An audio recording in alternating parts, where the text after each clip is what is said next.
And Michael Lau certainly has what it takes. Well, the underwater photographer has won more than 50 prestigious awards for his work, and well, they've also been featured in renowned nature magazines. So what mysteries lie beneath the oceans? Well, let's hear from the man himself because he's joining us this morning in our studios.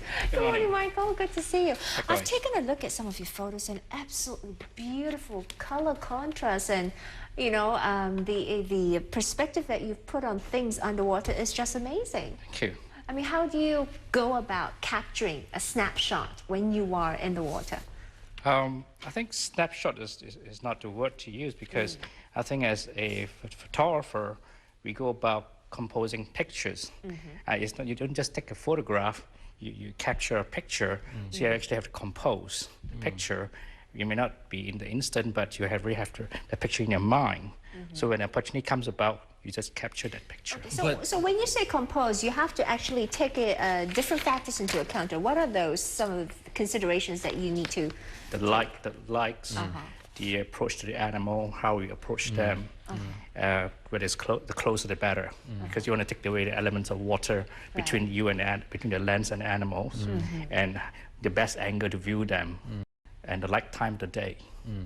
It's interesting that you use the word compose, because you know when you use the word compose, it brings to mind that it'll take time to set it up. Exactly. But as we all know, there's not much time underwater. The fish will not wait for you. Exactly. So what's the challenge there? You compose there? that, you prepared for the picture. You compose the picture in your mind way before you actually go underwater, and then you look for those opportunities, and then you hit it right. Does that mean you actually have to study the conditions? Let's say what time of the day, or the tides of the water during that time of the day, and yes, that comes with experience, and that is knowledge you have to know before you're going to capture the picture. Well, you can elaborate more as we talk about some of the pictures. We've got some prepared to show our viewers. I think there's one of a shark up close here. This is an amazing shot. This is, of course, a great white. He was in front of my lens. Right there in front. I was in the open water with great white sharks, and then our way is to basically show that, you know, this picture in most of the media show great white sharks coming out of the water with the jaws agape, blood coming over. There's actually not a true image of great white sharks, because there is actually a very false image. So here I was in the open water, and these guys just came closer and closer. So I just keep on shooting. I was about waiting to hit him, on the nose with my port, and he just ran past me. You were not in a cage? No, out of cage, completely. It never occurred to you that your life might be in danger and you should turn away and just go? I think the element of risk is calculated, and at moments like this, I think it's worth the picture. So, I mean, you've been up close with sharks then. I mean, you've had experience. Tell us about your encounters. Are they really as scary as what we imagine them to be, or? 99% of my encounter of sharks are basically very passive. To be able to get close to them, we have to dangle the carrot by having food in the water for them to come close. And I think we human species are not very bubbly, and we wear a suit. I don't think we don't have much of omega-3 and ask for them to eat or feed on. They're more interested in the fish. So I think that it's really not a problem, and to be in the water with them. They get curious, they come very close, check you out, and most of the time it go away very quickly. There was just one picture that flashed through. It was the Nemo fish, or rather, the clownfish. The boxfish. The boxfish, right. Yes. Beautiful color. Do you actually Photoshop them, or is it No, as it's not it necessary. That was actually done one late night in open water in the Philippine Sea, and this guy's drifting like a plankton in the open ocean. I think he must have just born, looking for a reef to settle on. So you look for him in about midnight hours, and you just capture the colors that it is. But I mean, there are obviously inherent dangers, even in different locations. Sometimes like you described, you're diving at night. What precautions do you take when before you jump in?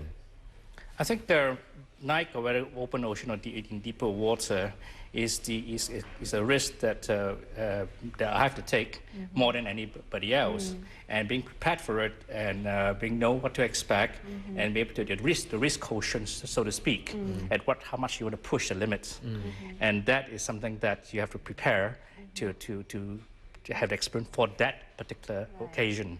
So do you do like reconnaissance or recce dives to scout the area to you know, kind of or dive in a gauge similar the- condition before you push to the next limit.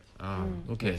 I mean, I can't take my eyes off the photos that we have on the screen right now. Some of them are like you're as if telling a story. I mean, if you look at some of them, I wouldn't be underwater. In fact, it's like some far away Alien fairyland.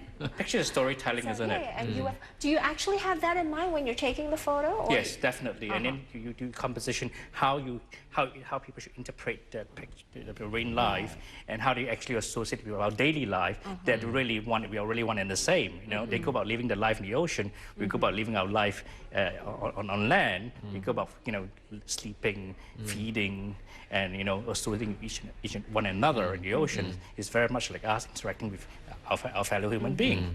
I mean, there's one particular photo that looks like a fairyland to me, at least to me. Do you use special effects in creating your photos? I think I use a lot of techniques basically perfected by the artists like Rembrandt. For example, this one. That is actually a jellyfish in open oceans late at night. There was a concentration of jellyfish. So we use a combination of HID light, the film light instead of flash, and that is continuous light, give that kind of bluish light effect. Right. So it's a lighting technique more than anything else. Exactly. More than anything else. Exactly.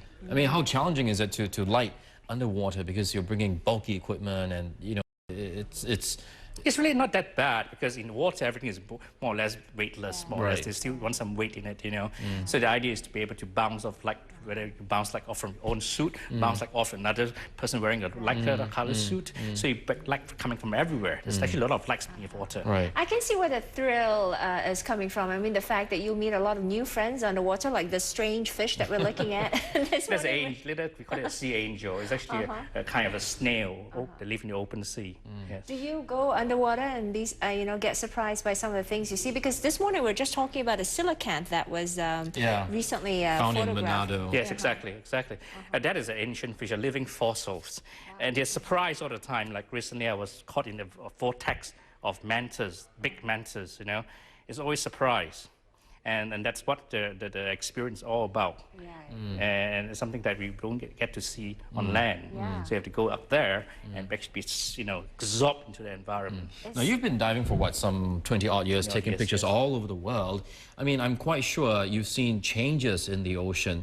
How bad, or have you seen improvements at all?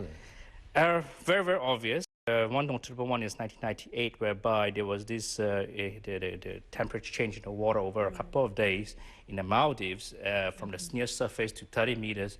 All the coral just died in one day. And then it will take them years to recover. This is due to global warming, climate change in the oceans. And I have seen islands of Malaysia water closer to home. The coastline has changed. The sea rising up to cottages has to move further and further from the beach, So it's very obvious. And we are closer up there than anybody else because we see it all the time. And it's happening. Like in the Maldives, you can see it. Basically, the change in motion every day. Do you think your work will help people understand what it takes to keep the oceans healthy? Definitely, because I think that by showing a picture of what's down there is happening in the oceans, that what we are doing here affect the life in the Maldives or in Antarctic. Definitely, yes. I mean, we're all sharing one big sea. I mean, it's one ocean. It's actually one ocean. Well, very quickly, I know next year you're going to Antarctica. How many photos are you planning to take there? A team of 56 people, and they're some of the world best. I think it's a benchmark project. Some of the world's most celebrated photographer and image maker coming together to do a shoot for 20 days, documenting the life above water, shallow water, and deep water, compared with pictures that are being shot 100 years ago. And when you use this picture as an index, as a reference index for climate change. And generally, when you go on expeditions like that, I mean, how many photos do you come back with? Thousands? As much as your digital, you memory card can keep. Millions of pictures. Millions of pictures. Exactly. Well, do share your pictures with us when you come back, and we look forward to talking to you again. Yeah. Thank you. And that was, of course, Michael, our renowned underwater photographer, treating us to all his beautiful visual spectacle, you know, of pictures there. Well, if you want to see more of Michael's work along with other renowned underwater photographers, of course, you can do that. Just head on to the Gifts from the Sea exhibition at the L2 Space Gallery here in Singapore from the 21st of November to the December 20th. And for more details, just visit right there at the bottom of your screen. It's www.l2space.com.sg. Okay, we've come to the end of the program for this Wednesday. We hope you enjoyed those beautiful pictures and also the program. We'll be back tomorrow with another exciting show. Well, meantime, the news continues right here on Channel News Asia. Do have a good day ahead. We'll see you soon. Goodbye. Bye-bye.